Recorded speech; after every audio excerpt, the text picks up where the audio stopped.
I have a great time with my life, and I want to share it.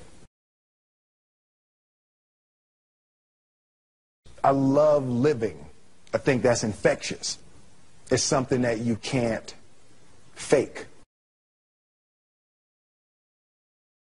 Greatness is not this wonderful, esoteric, elusive, God-like feature that only the special among us will ever taste. You know, it's something that truly exists in all of us. It's very simple. This is what I believe, and I'm willing to die for it. Yeah. Period. It's that simple. I know who I am, and I know what I believe. I know who I am, I know what I believe. That's all I need to know. And that's all I need to know. So from there, you do what you need to do. Yeah. You know, and I think what happens is we make this situation more complex than it has to be. Because we're looking for complexity. There's got to be something complex to understand. It can't be that easy. No. We didn't grow up with the sense that where we were was where we were going to be. You know, we grew up with the sense that where we were almost didn't matter because we were becoming right. Something greater. The separation of talent and skill is one of the greatest misunderstood concepts for people who are trying to excel, who have dreams that want to do things. Talent you have naturally. Skill is only developed by hours and hours and hours of beating on your craft. I've never really viewed myself as particularly talented. Where I excel is ridiculous, sickening work ethic. You know, while the other guy's sleeping, I'm working. While the other guy's eating, I'm working. There's no easy way around it. No matter how talented you are, your talent is going to fail you if you're not skilled. Mm-hmm. You know, if you don't study, if you don't work really hard and dedicate yourself to being better every single day, mm-hmm. you'll never be able to communicate with people, with your artistry, the way that you want. So the only thing that I see that is distinctly different about me is I'm not afraid to die on a treadmill. You might have more talent than me, you might be smarter than me, but if we get on the treadmill together, right, there's two things. You're getting off first, or I'm going to die. It's really that simple. One summer, his dad tore down a brick wall on the front of his business and told 12-year-old Will and his 9-year-old brother to rebuild it, a job they said was impossible. It took them a year and a half, but they did it. And he said, now don't you ever tell me it's something that you can't do. You don't try to build a wall. You don't set out to build a wall. You don't say, I'm going to build the biggest, baddest, greatest wall that's ever been built. You don't start there. You say, I'm going to lay this brick as perfectly as a brick can be laid.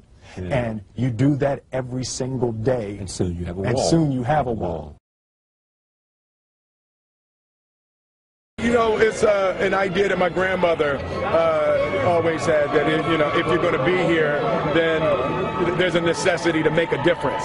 She always instilled the responsibility, the spiritual responsibility that you have to make every group you come in contact with better. I want to do good. Yeah. I want the world to be better because I was here. I want my life, I want my work, my family, I want it to mean something. And it's like, it has, if you are not making someone else's life better, then you're wasting your time. You know, like your life will become better by making other lives better. I want to represent an idea. I want to represent possibilities. I want to represent the idea that you really can make what you want. One of my favorite books is The Alchemist, Paulo Coelho, and I just believe that. I believe that I can create whatever I want to create. The first step before anybody else in the world believes it is you have to believe it. There's no reason to have a plan B because it distracts from plan A. I think that there's a certain delusional quality that all successful people have to have. You have to believe that something different than what has happened for the last 50 million years of history. You have to believe that something different can happen. Confucius said, he who says he can and he who says he can't are both usually right. Being realistic is the most commonly traveled road to mediocrity. Why would you be realistic? What's the point of being realistic?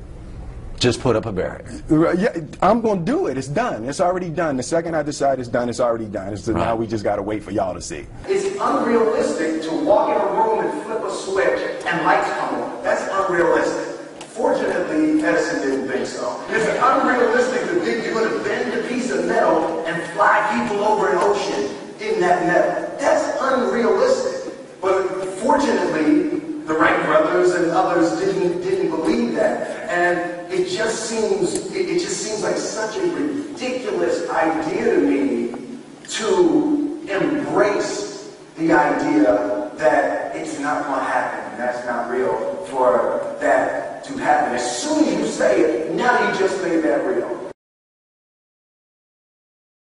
Our thoughts, our feelings, our dreams, our ideas are physical in the universe. That if we dream something, if we picture something, if we commit ourselves to it, that is a physical thrust towards realization that we can put into the universe. That the universe is not a thing that's going to push us around. That the world and people and situations are not something that are going to push us around. That we are going to bend the universe and command and demand that the universe become what we want it to be. I study the patterns of the universe. There's a redemptive power that making a choice has, you know, rather than feeling like you're at effect to all the things that are happening. Make a choice, right? You just decide what it's going to be, who you're going to be, how you're going to do it. Just decide. And then from that point, the universe is going to get out your way. It's like it's water. It wants to move and go around stuff. You know, there's a flow of the universe that I've grown to know just how to go with it. I realize that to have the level of success that I want to have, it's difficult to spread it out and do multiple things. It takes such a desperate, obsessive focus. You really got to focus with all of your fiber and all of your heart and all of your creativity. I'm motivated by fear. Fear. You know? Fear of what? Fear of fear. I hate being scared to do something. And I think what developed in my early days was the attitude that I started attacking things that I was scared of. It was Franklin Roosevelt said the only fear you have to fear is fear itself. Absolutely. Remember that? Absolutely. Yeah. You can't be scared to die for the truth. The truth is the only thing that's ever going to be constant. Don't ever let somebody tell you you can't do something. Not even me. All right? All right. You got a dream, you got to protect it. People can't do something themselves. They want to tell you you can't do it.